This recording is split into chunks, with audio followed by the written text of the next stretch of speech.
नमस्कार दोस्तों, मैं हिमांशु हरी और आप देख रहे हैं बात खबरों की। आज की मुख्य खबरें। ओपीएफ ने बनाया हॉक एडवांस जेट ट्रेनर का बैक पैराशूट। सर्वदलीय बैठक में प्रधानमंत्री ने कहा, कृषि कानूनों पर किसानों से वार्ता के लिए सरकार हमेशा तैयार। भारत सरकार के गृह मंत्रालय से नहीं मिली है अनुमति, नेपाल सरकार ने बॉर्डर्स खोलने को दिया आदेश। Most awaited film KGF chapter 2 की रिलीज डेट तय, इसी साल 16 जुलाई को होगी रिलीज। अब खबरें विस्तार से। ओपीएफ ने बनाया हॉक एडवांस जेट ट्रेनर का back parachute. Make in India और आत्मनिर्भर अभियान में देश की इकलौती कानपुर ओपीएफ ने लंबी छलांग लगाई है। हालांकि भारत के सभी लड़ाकू विमानों के ब्रेक पैराशूट यहां तैयार किए जाते हैं, लेकिन ओपीएफ ने देश की पहली बार हॉक एडवांस जेट ट्रेनर का ब्रेक पैराशूट बनाकर नया इतिहास रच दिया है। अभी तक यह पैराशूट दूसरे देशों से आयात किया जाता था। एरो इंडिया शो में आयुध निर्माण बोर्ड के चेयरमैन सीएम विश्वकर्मा इसका लोकार्पण करेंगे। ओपीएफ फैक्ट्री के कार्य प्रबंधक प्रशासन आयन खान ने बताया कि यहां तैयार किए जाने वाले विभिन्न पैराशूट का अगले माह बेंगलोर में होने वाले एयर शो एरो इंडिया 2021 में वैश्विक प्रदर्शन होगा। भारतीय वायुसेना के सभी लड़ाकू विमान स्वदेशी रूप से डिजाइन और विकसित ब्रेक पैराशूट से सुसज्जित हैं। सुखोई, मिग, मिराज जैसे लड़ाकू विमानों के ब्रेक पैराशूट कानपुर की देन है।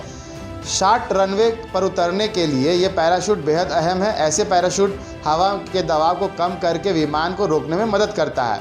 अब हॉक एडवांस जेट ट्रेनर को विमान को रोकने वाले ब्रेक पैराशूट वहीं पर बनेंगे। ब्रेक पैराशूट को विभिन्न भार वर्ग के लड़ाकू विमानों को पर्याप्त मंदी प्रदान करने के लिए और सामान्य एवं आपातकालीन दोनों स्थितियों में निर्धारित लैंडिंग गति के भीतर रोकने के लिए डिजाइन किया गया है। ब्रेक पैराशूट का उपयोग विमान को रोकने के लिए किया जाता है। उन्होंने बताया कि इस एजेटी आधुनिक एयरक्राफ्ट के ब्रेक पैराशूट बनाने का कार्य कुछ समय पहले एओपी ने शुरू किया था। करीब 15 दिन पहले हुए सफल परीक्षण के बाद इसे लॉन्च करने की तैयारी है। सर्वदलीय बैठक में प्रधानमंत्री ने कहा, कृषि कानूनों पर किसानों से वार्ता के लिए हमेशा तैयार। प्रधानमंत्री नरेंद्र मोदी ने सर्वदलीय बैठक में कहा कि नए कृषि कानूनों को लेकर सरकार ने किसान संगठनों के प्रतिनिधियों के साथ 11 दौर की वार्ता की है और अभी भी चर्चा के लिए तैयार है। उन्होंने कहा कि कृषि एवं किसान कल्याण मंत्री ने किसान संगठनों से स्पष्ट कहा है कि वह जब चाहे फोन कर वार्ता का समय और स्थान बता दें। प्रधानमंत्री मोदी ने संसद के बजट सत्र की शुरुआत के एक दिन बाद शनिवार को सर्वदलीय बैठक की अध्यक्षता की। यह बैठक वीडियो कॉन्फ्रेंसिंग के जरिए हुई और इसमें विभिन्न दलों के नेता उन्हें हिस्सा लिया। संसदीय कार्य मंत्री प्रहलाद जोशी ने बैठक के बाद संवाददाताओं से कहा कि सर्वदलीय बैठक में प्रधानमंत्री ने कहा है कि 11वें दौर की सरकार किसान वार्ता में कृषि मंत्री नरेंद्र सिंह तोमर ने कहा था कि सरकार चर्चा के लिए हमेशा तैयार है। तोमर ने किसानों से कहा है कि हम आम सहमति तक नहीं पहुंचे हैं, लेकिन हम आपको प्रस्ताव दे रहे हैं और आपको उसको ठुकराए जा रहे हैं, किंतु जब भी आप फ़ोन पर चर्चा के लिए कहेंगे सरकार वार्ता के लिए तैयार रहेगी। मोदी ने सर्वदलीय बैठक में सभी दलों के नेताओं को सदन की कार्यवाही के निर्बाध ढंग से चलाने के लिए एवं महत्वपूर्ण कामकाज निपटाने के लिए उनका सहयोग मांगा। सूत्रों के मुताबिक बैठक में कांग्रेस समेत अन्य विपक्षी दलों के नेताओं ने कृषि सुधार कानून को लेकर चल रहे आंदोलन का मुद्दा उठाया। बैठक में कांग्रेस नेता गुलाम नबी आजाद, तृणमूल कांग्रेस के सुदीप, शिवसेना सांसद विनायक राउत और शिरोमणि अकाली दल के बलविंदर सिंह ने किसान आंदोलन पर अपने विचार व्यक्त किए, जबकि जनता दल यूनाइटेड के नेता आरसीपी सिंह ने कृषि कानून का समर्थन किया। भारत सरकार के गृह मंत्रालय से नहीं मिलने है अनुमति, नेपाल सरकार ने बॉर्डर्स खोलने का दिया आदेश। नेपाल के गृह मंत्रालय से भारतीय सीमा से सटे बॉर्डर्स खोलने की अनुमति मिलने के बाद सीमा से सटे बॉर्डर्स को खोल दिया गया है, लेकिन भारत सरकार से अब तक अनुमति नहीं मिली है।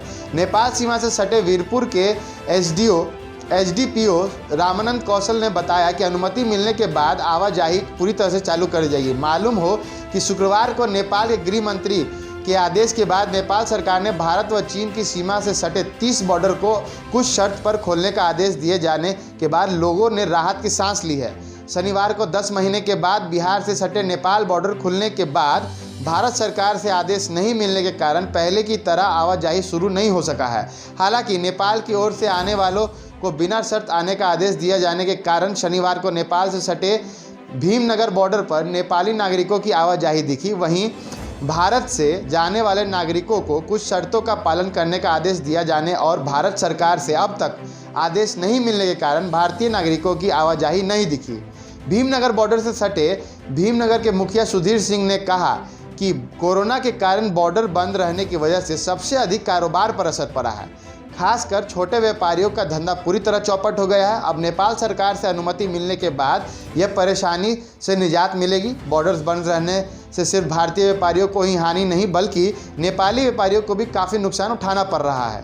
खासकर नेपाल सरकार को स्वास्थ्य सेवा में काफ़ी हानि हुई है।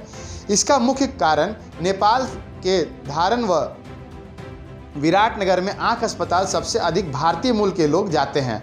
नगर पंचायत वीरपुर के वार्ड पार्षद गोपालचार्य ने कहा है कि कोरोना की मार सबसे अधिक बॉर्डर से सटे इलाकों के लोगों को उठाना पड़ा है। हालांकि बॉर्डर्स बंद रहने के कारण शराब पीने वालों और उससे जुड़े तस्करों में कमी आई है।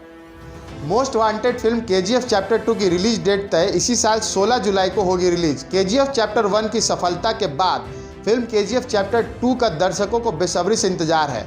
फिल्म KGF 2 में साउथ के सुपरस्टार यश लीड रोल में है, जबकि संजय दत्त फिल्म में विलेन का किरदार निभाते नजर आएंगे। हाल ही में फिल्म का टीजर जारी करने के बाद मेकर्स ने अब फिल्म की रिलीज डेट की घोषणा कर दी है।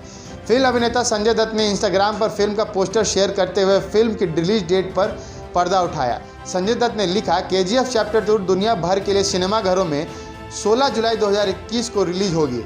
फिल्म की रिलीज डेट की घोषणा के बाद फैंस इस फिल्म को लेकर काफ़ी एक्साइटेड और खुश हैं। बाकी दिन भर की और खबरों के लिए आप बिहारी खबर का फेसबुक पेज लाइक करें और यूट्यूब चैनल को सब्सक्राइब करें।